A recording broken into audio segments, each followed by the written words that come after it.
Hello, fellow founders. Welcome to Startup Gospel, where there's always good news for your startup. This is part 3 of what's becoming an introductory series on mindset adaptation. So if you haven't seen part 2, I'd recommend checking that out for some helpful context. You don't really need part 1 as I summarize some of those concepts in part 2, and this episode can probably stand on its own as well. So choose your own adventure. Let's continue, shall we? Okay, let's do a rundown of some of the key ideas so far. So this series is, as you recall, for aspiring founders and entrepreneurs who are wondering if they should start a startup. I make the claim that the mechanics and skills of becoming a founder of a billion-dollar company are A, actually reasonably well documented, and B, unfortunately not something you can easily internalize, even if it was presented to you on a silver platter. If I had to guess why, it would be because this topic is completely unintuitive for 99.9% of the population who didn't grow up in a business family. Most founders in the US are immigrants or middle-class people who didn't grow up around those concepts, myself included, so it's a lot of figuring it out on your own. What's worse, taking a business from 0 enterprise value to over $1 billion is just not something that many people ever do. Maybe like a few hundred founders every year are on that journey at any given time, so definitionally speaking, it's very rare. In part 1, I alluded to this phenomenon as just needing to go to sleep about 1,000 times. That's an empirically derived observational rule, and it's just how long it takes to reconfigure your human neural net for completely new physics. So instead, I want to focus on mindset adaptation. Can you click into the metacognition required to be a good student of the game? You'll just have to accept the 3-year rule for the mechanics and skills, but what if your mindset could be a lot more like that of a successful founder? Wait, is this where I drop the like and subscribe? I don't have a production team, I'm just talking to myself. All of this is happening in the backdrop of 3 metaphors I came up with to better transmit the mindset adaptation required of early founders. The first of which is surfing the big wave. In part 2, I try to impart. Get it? Part 2, impart? So good. It's still just me. Some intuitions about markets via a fictional place called Eden's Inlet. Today's episode is going to try to give you some intuitions for how successful founders think about business models, and for that, Jake will take us to Bethany Beach Break. All right, let's do it.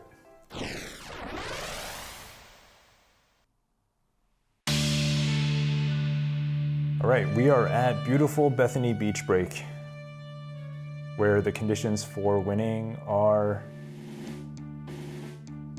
to become one with business models. A lofty goal, but let's see if we get there. All right, so in this destination, we're going to gain some intuitions for how successful founders understand business models.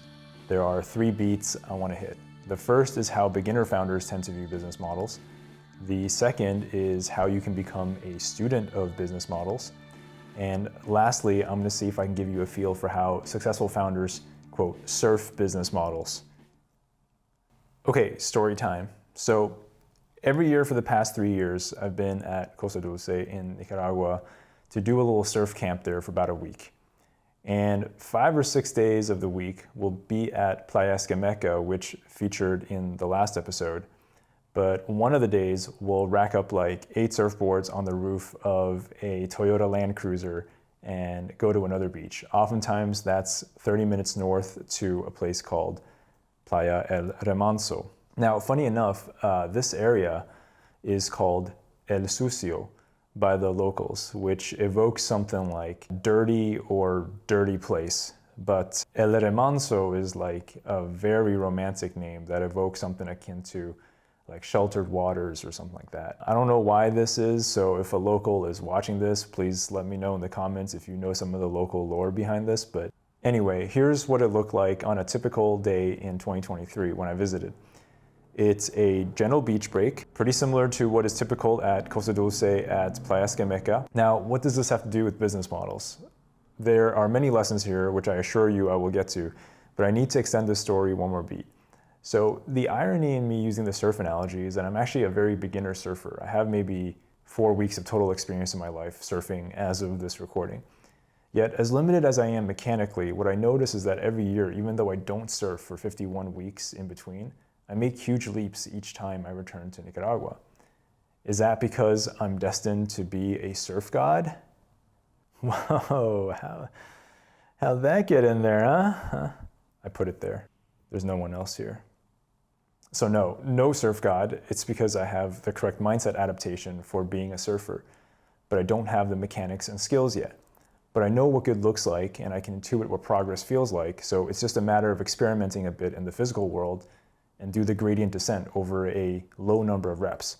So you see how this could be quite relevant to your situation, right? So yes, let's key in on this insight here. Because startups are a low rep sport, setting yourself up to have a mindset that can extract as much as possible from the few reps you get is an incredible accelerant.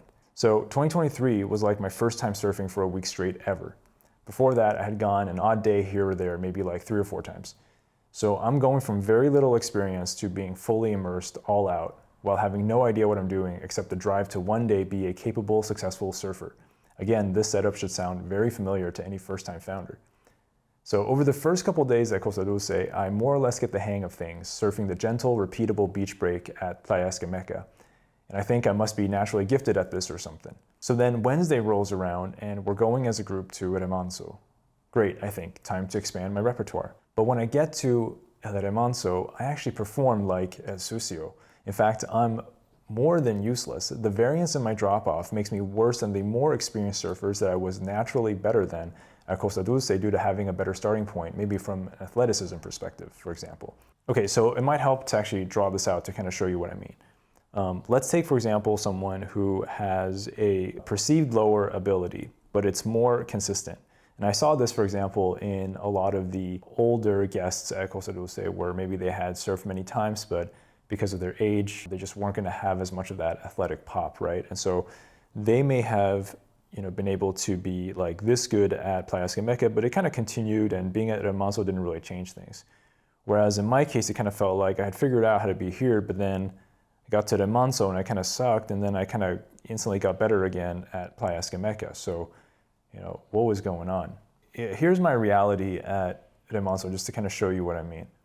I actually didn't catch a single wave that day across like 7 videos that someone in the group took, and they all kind of look like this one, right? So what's going on? Well, let's actually break down kind of what actually happens in this video. So here you see the wave.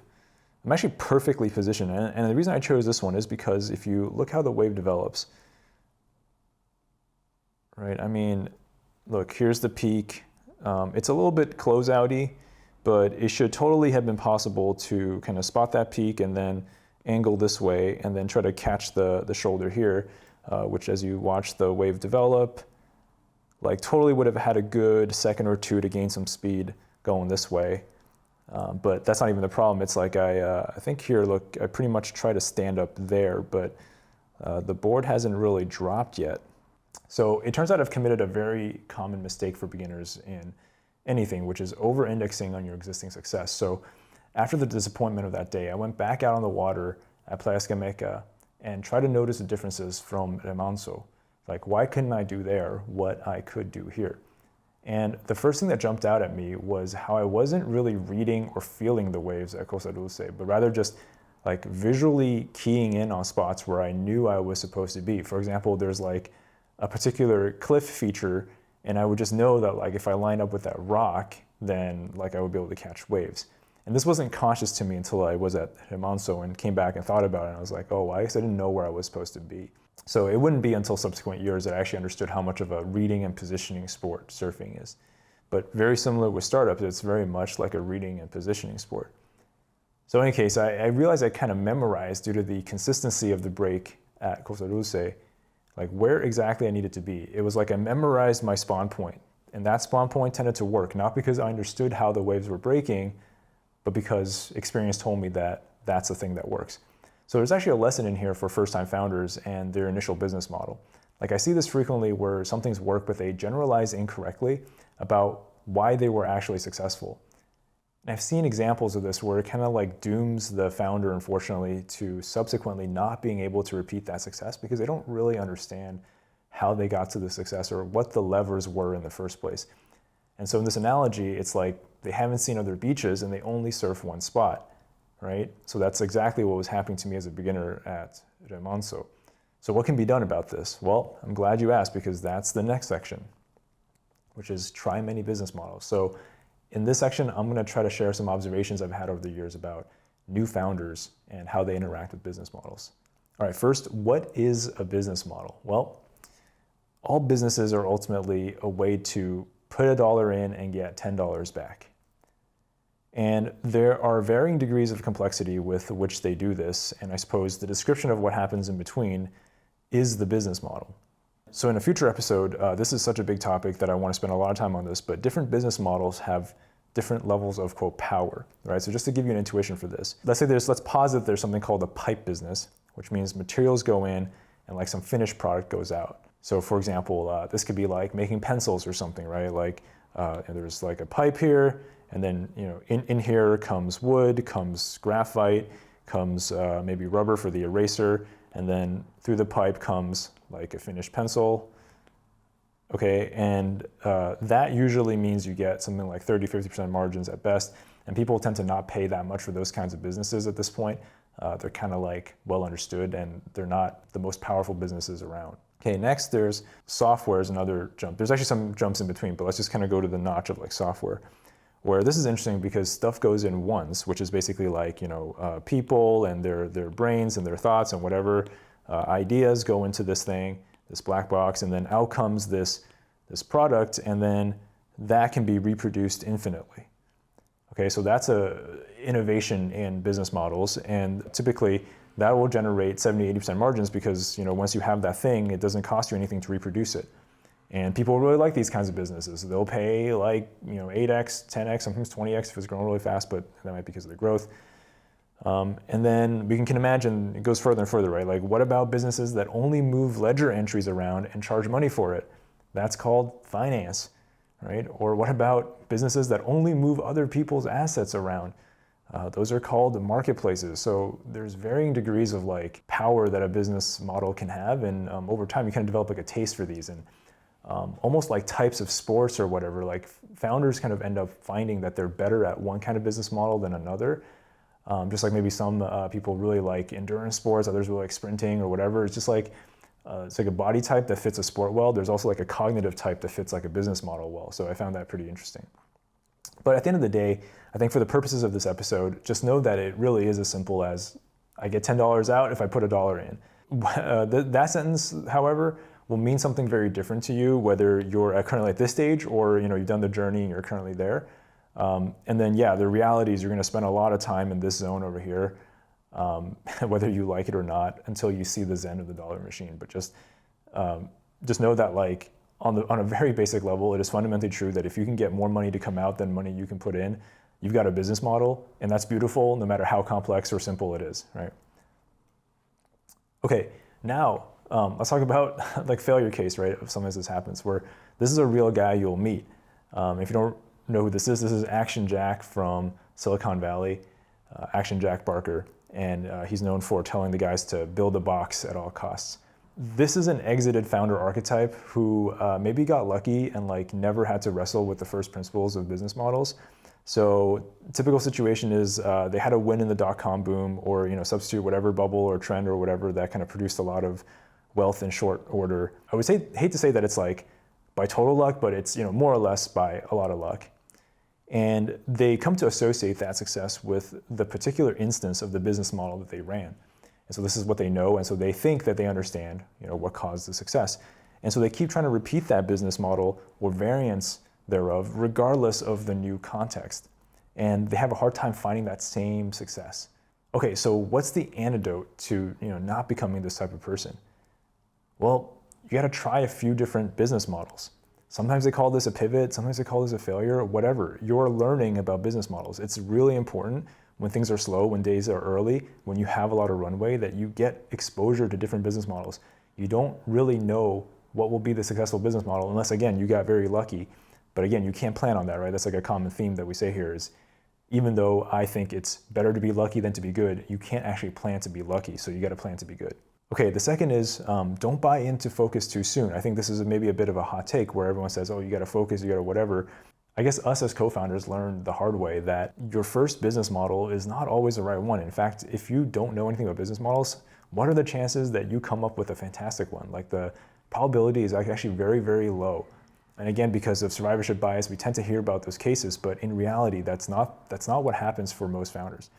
So what I would actually advise is that when things are slow, when you have time, try to think broadly about business models. Become a student of business models, try a few different ones.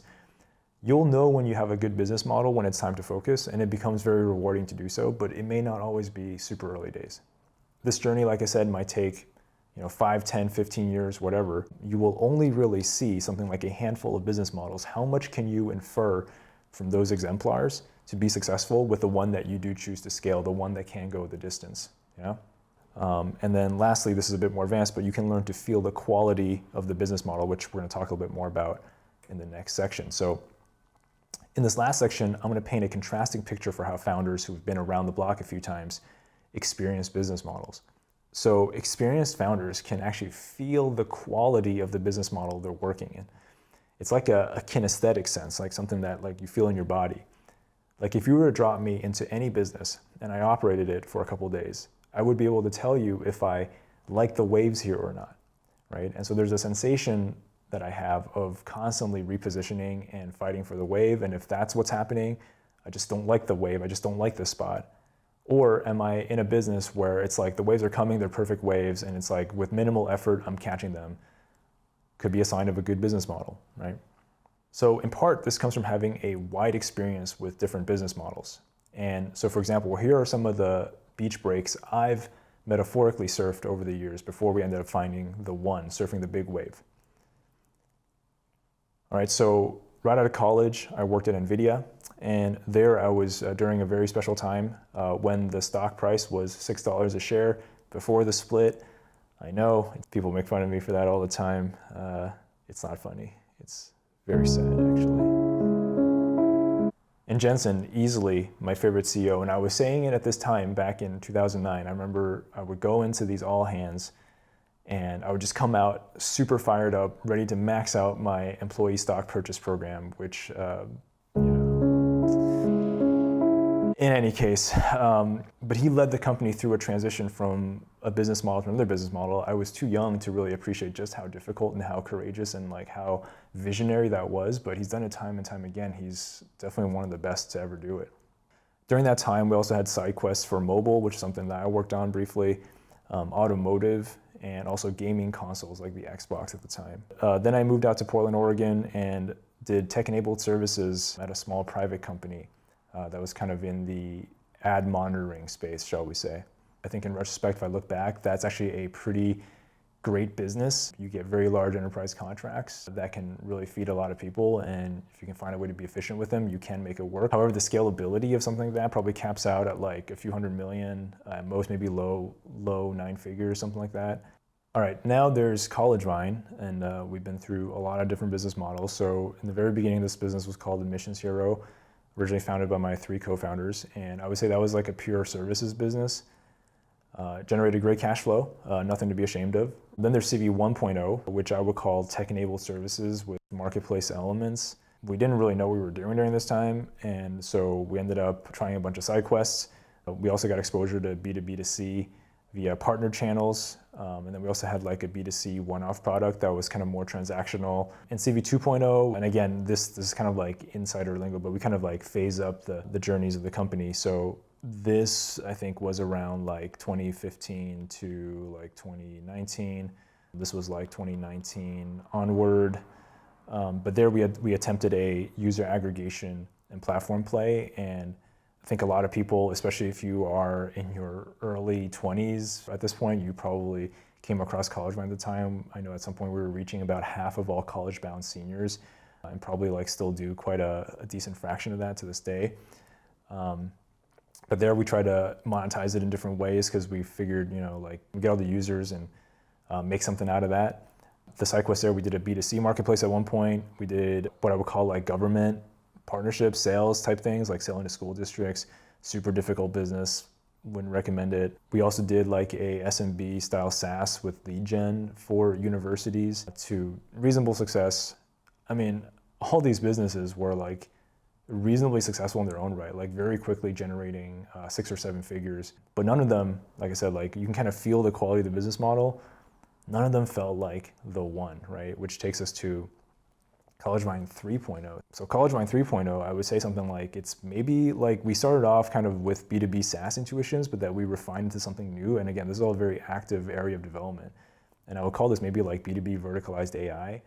It's really at the forefront. And beyond this, I can't really say much more because I'm pretty careful to keep kind of what are my personal opinions versus what's going on in the company. But of particular note here is that because of our experience with such a diverse set of business models, we actually intentionally designed our multi-billion-dollar business model to have desirable properties as we saw it. And what's interesting is that as a founding team, we rarely had to talk about that explicitly, but generally we could all just feel what we wanted the business model to be, and there wasn't that much discussion because we kind of just knew from our battle experience how we wanted it to feel and behave. So for example, like we sought out elements of the SMB sales cycle, which we can talk about at some point in the future, why that is an exciting pace of sale, with enterprise moats and enterprise contract values, for example. And that's like a very rare combination. Now, is that luck? I would say not really. I think we knew that that's how we wanted a business to feel. We had not necessarily known of an example of a business that could do this, but we were like, well, we understand the first principle, so we can probably engineer the business